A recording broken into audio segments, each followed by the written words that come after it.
सतपुड़ा खाजा सिंधी घरों की खास मिठाई जो माँ लक्ष्मी को प्रसाद के रूप में भी चढ़ाया जाता है।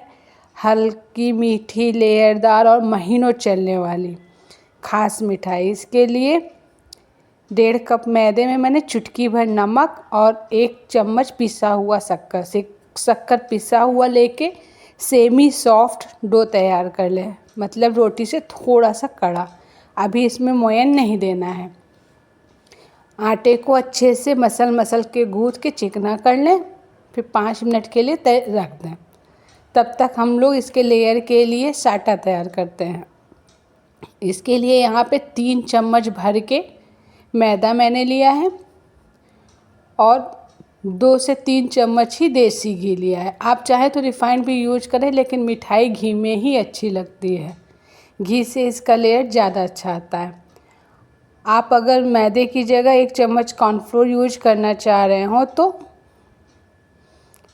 1 चम्मच मैदा हटा के वहाँ 1 चम्मच कॉर्नफ्लोर डाल दें। यहाँ पे हम 2 प्रकार का सतपुड़ा बनाएंगे, एक चाशनी वाला और एक भूरा वाला। चाशनी वाले के लिए 1 तार की चाशनी तैयार करना। 1 कप चीनी में आधा कप पानी डाल के पक्की 1 तार की चाशनी तैयार कर लें। फिर अब जो आटा गूँथे थे उसकी पतली पतली, बहुत पतली नहीं, थोड़ी मोटी ही रोटी तैयार कर लें। जैसे रोटी बनाते हैं सेम वैसे ही इसी तरह से सारी रोटियों को बेलते जाएं। ऊपर से थोड़ा थोड़ा मैदा लगाते जाएं ताकि रोटियां आपस में चिपके ना। देखिए इतनी मोटी रोटी बनाना है। जब सारी रोटियों को बेल लें तो यहाँ पे 4-4 का सेट मैंने लिया है। आप चाहे तो 5 का सेट भी ले सकते हैं। पहले एक रोटी रखें, फिर उसके ऊपर जो साटा बनाए थे उसको अच्छे से लगा दें।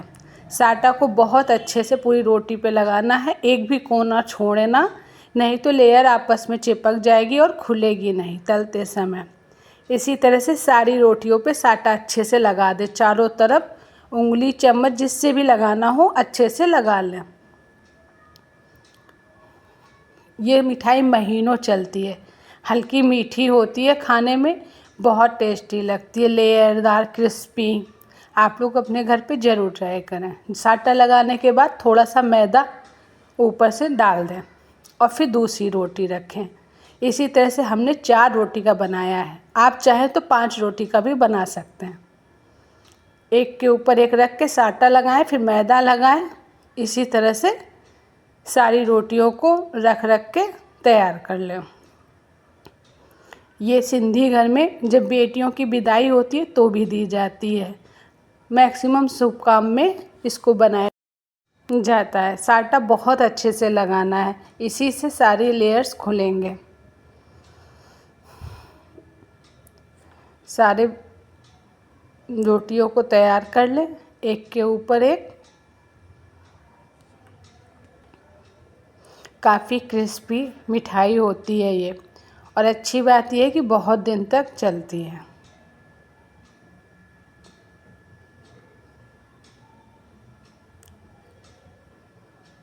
आप लोग इसको अपने घर में ज़रूर ट्राई करिएगा। ऊपर से मैदा ज़रूर डालिएगा थोड़ा सा साटा लगाने के बाद। अब हम लास्ट लेयर रखेंगे। लास्ट लेयर के ऊपर भी थोड़ा सा साटा लगा के मैदा डाल दीजिए और हाथ से अच्छे से चिपका दीजिए। दबा दबा के थोड़ा सा फैला दीजिए।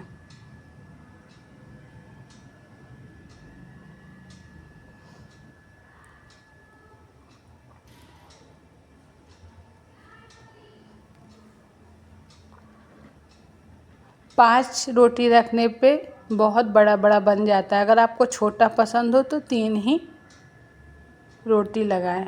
फिर सारी रोटियों को पतली पतली स्ट्रिप में काट लीजिए। जो चारों रोटी का बनाए थे एक के ऊपर एक रख के उसको आप चाहे पिज्ज़ा कटर से चाहे चाकू से पतले पतले लेयर में काट लें और ऐसे लेयर उठा के जैसा कि वीडियो में दिखाया गया उसको रोल करते जाएं। और लास्ट का जो पार्ट बचे उसको नीचे अच्छे से चिपका दें। अच्छे से चिपकाइएगा और बीच में हल्का सा दबा के लेयर को खोल दें और हथेली से दबा दें। इसी तरह से सारी रोटियों को तैयार कर लें, जो स्ट्रिप काटे हैं उसको। और जो किनारे वाला पार्ट बचा है उसको भी दोनों साइड का किनारे वाला पार्ट ले लें और आपस में जोड़ के उसका भी बना लें। वेस्ट इसमें कुछ नहीं जाता है। इसी तरह से सारी चकली को तैयार कर लें। देखिए ऐसे किनारे वाले पार्ट को भी ऐसे चिपका के रोल कर लें। इसी तरह से सारे सतपुड़ा को तैयार कर लें।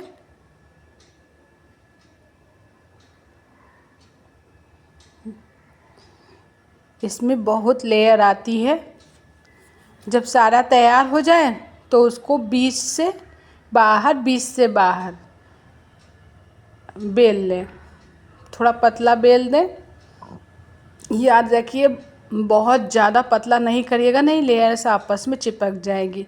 थोड़ा थोड़ा घी लगा के ही सेंटर से आगे सेंटर से बगल में ऐसे कर कर के सारे खाजों को बेल लें। जितना बड़ा आपको चाहिए उतना बड़ा बेल लें।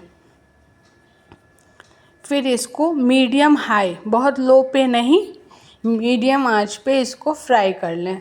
और थोड़ा थोड़ा फोक या चम्मच के पीछे हिस्से से दबा दबा के लेयर्स खोलते जाएं। ऊपर थोड़ा थोड़ा तेल डालते जाएं, इससे लेयर अच्छे से खुल जाएगी। पहले एक डालें, फिर लेयर खोल लें, फिर दूसरा डाल दें। ऐसे ही कर कर के गोल्डन कलर आने तक इसको फ्राई कर लें। फोक या चम्मच से लेयर्स को ज़रूर दबा दबा के खोल दें। मीडियम आंच पे ही फ्राई करें, लो आंच पे नहीं। इसी तरह से अपने सारे सतपुड़ा को फ्राई कर लें। जब ये गरम गरम हो तभी इसके ऊपर पिसी हुई चीनी, यदि आप सूखा वाला बनाना चाहते हैं तो वो महीनों चलता है। ओरिजिनल में इसके ऊपर पिसी हुई चीनी ही डाली जाती है, लेकिन मेरे घर में चाशनी वाला पसंद करते हैं लोग, इसलिए मैंने चाशनी वाला भी बना लिया है। लेकिन ओरिजिनल में इसके ऊपर पिसी हुई चीनी को ही डाला जाता है। जब ये गर्म हो उसी समय इसके ऊपर पिसी हुई चीनी डाल दें और ये महीनों चलता है। इसी तरह से करके मैंने अपने सारे सतपुड़ा को फ्राई कर लिया है। देखिए कितनी लेयरदार, खस्ता, और लास्ट समय तक ये खस्ता ही बनी रहती है। बस एयर टाइट कंटेनर में रखना होता है। यहाँ पे मैंने पिसी हुई चीनी को छन्नी में डाल के गरम गरम सतपुड़े पे डाल दिए हैं। ये अपने आप हल्का मीठा हो जाता है। इसके ऊपर थोड़ा सा पिस्ता और सूखा हुआ गुलाब का पत्ता भी डाल दिया। और चाशनी वाले में एक तार की जो चाशनी बनाए थे उसमें तुरंत डाल के तुरंत निकाल लेना है और किसी छन्नी पे रखना है। नीचे की तरफ से भी छन्नी पे रहे ताकि सारा चाशनी निकल जाए, नहीं तो सौगी हो जाएगा। प्लेट पे नहीं रखना है, छन्नी पे रखना है। देखिए ऐसे। और जब पूरा सूख जाए, चाशनी अपने आप सूख जाती है, तब इसको एयर टाइट कंटेनर में रखें। चाशनी वाला 15 दिन तक ही चल पाता है, लेकिन जो ऊपर से पिसी चीनी डाले थे वो 1 महीने तक। ऑथेंटिक रेसिपी तो पिसी चीनी वाला ही है। अब इसको सूखे हुए गुलाब की पत्ती, पिस्ता, कटे हुए बादाम से सजा लें और इन्जॉय करें। ये बहुत क्रिस्पी होता है। अभी देखिए हम आपको तोड़ के भी दिखाते हैं। देखिए, आवाज़ सुनिए, बहुत टेस्टी लगता है। आप लोग इसको ज़रूर ट्राई करिए। Thank you for watching.